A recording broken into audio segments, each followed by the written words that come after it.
जब भारत आत्मनिर्भरता की ओर तेजी से बढ़ रहा है, तब अमित शाह का एक मॉडल है जो गांव से लेकर वैश्विक बाजार तक सबको जोड़ रहा है। सहकार से समृद्धि। प्रधानमंत्री नरेंद्र मोदी के नेतृत्व में भारत के इतिहास में पहली बार एक अलग सहकारिता मंत्रालय की स्थापना की गई। ये सिर्फ एक मंत्रालय नहीं, बल्कि एक विजन है जो करोड़ों ग्रामीण परिवारों को आर्थिक रूप से सशक्त बनाने की नींव रखता है। आज देश भर की 67,000 से अधिक PACS को डिजिटलीकृत किया जा चुका है। किसान अब मोबाइल पर अपने खाते की जानकारी देख सकता है। पुराने रजिस्टर सिस्टम को पीछे छोड़ अब सहकारिता पारदर्शिता और टेक्नोलॉजी की मिसाल बन चुकी है। सरकार ने लक्ष्य रखा है कि हर पंचायत में एक बहुउद्देशीय PACS स्थापित की जाएगी, जो न केवल ऋण देगी बल्कि बीज, उर्वरक, भंडारण, फसल बीमा, प्राकृतिक खेती, मार्केटिंग और यहाँ तक कि दूध की प्रोसेसिंग तक की सेवाएं देगी। यानी किसान को अब एक ही छत के नीचे 25 से अधिक सेवाओं का लाभ मिलेगा। NCEL के माध्यम से अब भारत के किसान सीधे वैश्विक बाजार से जुड़ रहे हैं।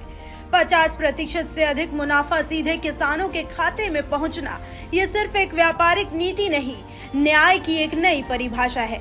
सहकारिता सिर्फ व्यापार या सेवा तक सीमित नहीं है, ये अब शिक्षा और क्षमता निर्माण का भी आधार बन रही है।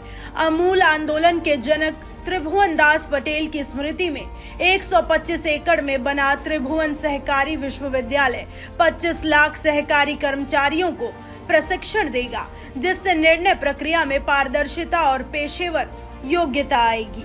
देश भर में महिलाएं सहकारिता आंदोलन की मुख्य धारा में आ चुकी हैं।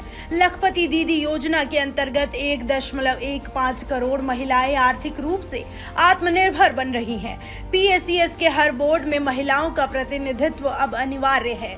भविष्य को देखते हुए विश्व की सबसे बड़ी अनाज भंडारण योजना भारत में लागू की जा रही है। सहकारिता के जरिए यानी किसानों का अनाज अब उनके गाँव में ही सुरक्षित रहेगा, मुनाफा भी उनके पास रहेगा।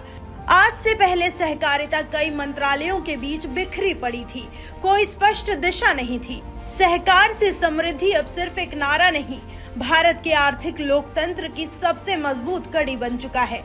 अब गांव, किसान, महिला और युवा सब मिलकर आगे बढ़ रहे हैं। यही है नए भारत का सहकारी मॉडल, जो सिर्फ आर्थिक विकास नहीं, साझेदारी, विश्वास और समृद्धि का रास्ता दिखा रहा है। 2025 से 2045 तक के लिए एक राष्ट्रीय सहकारी नीति लाई जाएगी, जिसका लक्ष्य है हर गांव में सहकारी संस्था बनाना और देश भर में रोजगार के अवसर बढ़ाना।